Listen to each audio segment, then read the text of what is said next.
तलाक एक शर्त पर दूंगी। जब मैं रात को घर पहुंचा तो मेरी पत्नी ने खाना लगाया। मैंने उसका हाथ अपने हाथों में ले लिया और कहा, मुझे तुमसे कुछ ज़रूरी बात करनी है। वो शांत बैठकर खाना खा रही थी। उसकी आंखों में कुछ दर्द साफ नज़र आ रहा था।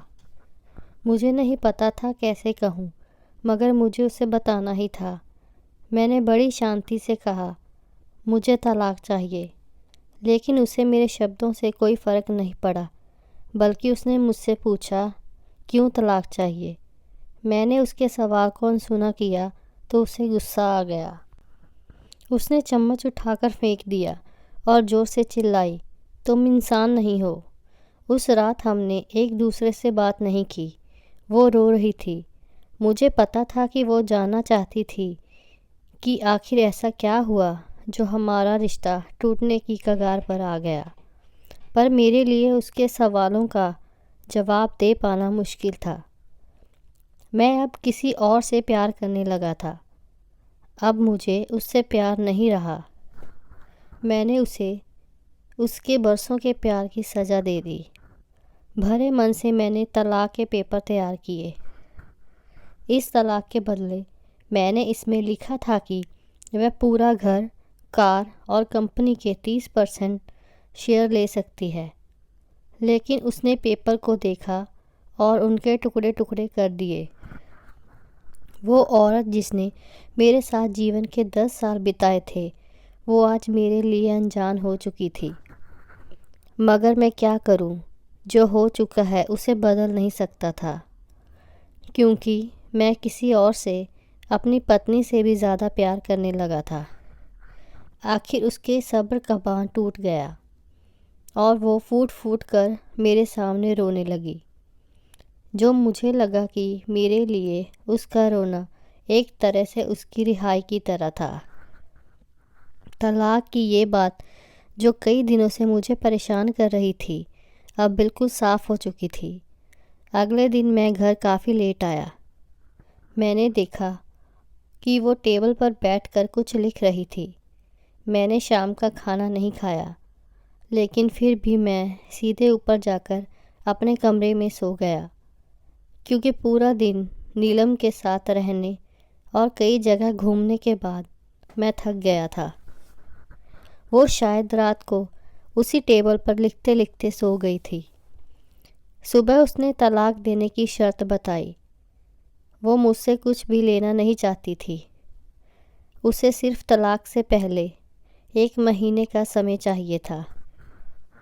उसने आग्रह किया कि इस 1 महीने में हम दोनों वही पुराना वाला जीवन जिएं जितना संभव हो सके, क्योंकि आने वाले महीने में हमारे बेटे की परीक्षा है।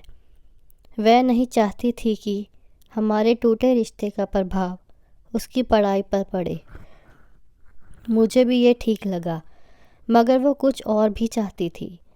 जैसे शादी के दिन में उसे उठाकर अपने सुहागरात वाले कमरे तक ले गया था, उसी तरह हर रोज़ 1 महीने तक मैं उसे सुहागरात वाले कमरे में उठाकर दरवाजे तक ले जाऊं।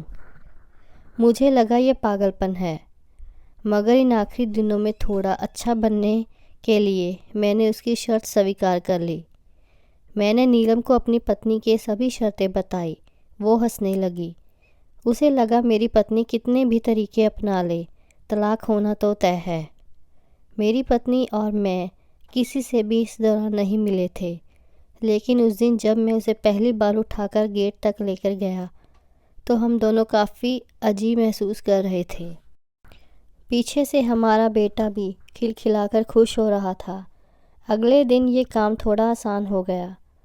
वह मेरे सीने से लगी थी और मैं उसकी खुशबू महसूस कर रहा था। ऐसा लगा जैसे कई दिनों बाद मुझे ये खुशबू मिल रही थी, या फिर कई दिनों से मैंने उसके होने को महसूस नहीं किया था। पहले जितनी उसके चेहरे पर झुर्रियाँ साफ नज़र आ रही थी और बाल भी सफ़ेद होने लगे थे। ये वही औरत थी जिसने अपने जीवन के 10 साल मुझे समर्पित किए थे। अगले दिन वो पुराना प्यार फिर से जगने लगा। मैंने नीलम को इस बारे में कुछ नहीं बताया था। अब उसे उठाना और आसान हो गया था। शायद ये सब करने का मैं आदी हो गया था। एक दिन वे अपनी पसंद की साड़ी निकाल रही थी, लेकिन कुछ खास नहीं ढूंढ पाई। उसने सांस भरते हुए कहा कि उसके सारे कपड़े बड़े होने लगे हैं। तब मुझे पता चला कि वह काफ़ी दुबली हो गई है और इसलिए मैं उसे आसानी से उठा पा रहा था। मेरे दिल को एक झटका सा लगा। उसने अपने दिल में काफ़ी सारा दर्द छुपा रखा था। पता नहीं कैसे मैं आगे बढ़ा और उसके सर को छूकर देखा। अचानक हमारा बेटा आया और बोला, पापा, मम्मा को उठाकर बाहर ले जाने का समय हो गया है। उसके लिए अपने पापा द्वारा मम्मा को इस तरह उठाकर ले जाते हुए देखना जीवन का एक हिस्सा बन गया था। मेरी पत्नी ने हमारे बच्चे को बुलाया और ज़ोर से उसे गले लगा लिया। मैंने अपना चेहरा दूसरी तरफ कर लिया। मुझे लगा कहीं मैं अपना निर्णय ना बदल लूँ। मैंने अपनी पत्नी को रोज़ की तरह उठाया और हाल से होते हुए कमरे की तरफ जाने लगा। उसने प्यार से अपने दोनों हाथ मेरी गर्दन के आसपास रख दिए, मगर उसका इतना कम वज़न मुझे परेशान कर रहा था। महीने के आखिरी दिन जब मैंने उसे उठाया तो मेरे लिए कदम भी चल पाना मुश्किल था। हमारा बेटा स्कूल जा चुका था। मैं अपनी कार में ऑफिस गया और कार से कूदकर बाहर आ गया, बिना कार को लॉक किए।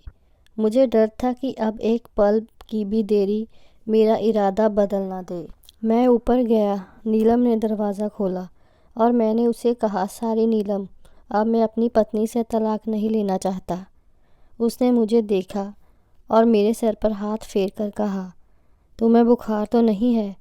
मैंने उसका हाथ उठाया और कहा, सॉरी नीलम, अब मुझे अपनी पत्नी से तलाक नहीं चाहिए। हमारी शादीशुदा ज़िंदगी शायद हम दोनों के ध्यान ना देने की वजह से बोरिंग हो गई थी, लेकिन इसका मतलब ये कतई नहीं कि हम एक दूसरे से प्यार नहीं करते। अब मुझे एहसास हुआ है कि जिस दिन मैं उसे शादी करके अपने घर ले आया था, उस दिन से जीवन के आखिरी दिन तक मुझे उसका साथ निभाना था। नीलम के होश उड़ गए। उसने मुझे एक जोरदार चांटा जड़ दिया। वह रोने लगी और दरवाज़ा अंदर से बंद कर लिया। मैं सीढ़ियों से नीचे उतरा और भागकर अपनी कार में बैठ गया। आगे एक फूल वाले की दुकान पर रुका और अपनी प्यारी पत्नी के लिए एक सुंदर सा गुलदस्ता लिया। दुकानदार ने पूछा कि इस पर क्या लिखना है। मैंने मुस्कुराते हुए कहा कि मैं तुम्हें जीवन के आखिरी दिन तक यूं उठाता रहूँगा, मेरी ज़िंदगी। मैं जब घर आया, हाथों में गुलदस्ता लिए मेरे चेहरे पर एक मुस्कान थी। मैं ऊपर अपने कमरे की तरफ भागकर जा रहा था, लेकिन तब तक वह मुझे छोड़कर इस दुनिया से जा चुकी थी हमेशा के लिए। वो कई महीनों से कैंसर से लड़ रही थी, लेकिन मैं नीलम में इतना खो गया था कि कभी ध्यान ही नहीं रहा। उसे पता था वह जल्दी ही मुझे छोड़कर जाने वाली है, इसलिए वह मुझे और मेरे बेटे के रिश्ते को टूटने से बचाना चाहती थी। मैं नीच उसे तलाक लेना चाहता था, लेकिन फिर भी उसने मुझे अपने बच्चे की नज़रों में एक प्यारा पिता और पति बना दिया था। जीवन की छोटी छोटी बातें रिश्तों में बड़ा महत्व रखती हैं। बड़ा घर, बड़ी कार और बैंक बैलेंस खुशियों का हिस्सा ज़रूर बन सकते हैं, मगर अपनों के बिना कोई इसकी कीमत नहीं है। तो ये थी आज की कहानी। कहानी अच्छी लगी हो तो पेज को लाइक, शेयर, कमेंट और सब्सक्राइब करना मत भूलिएगा। धन्यवाद।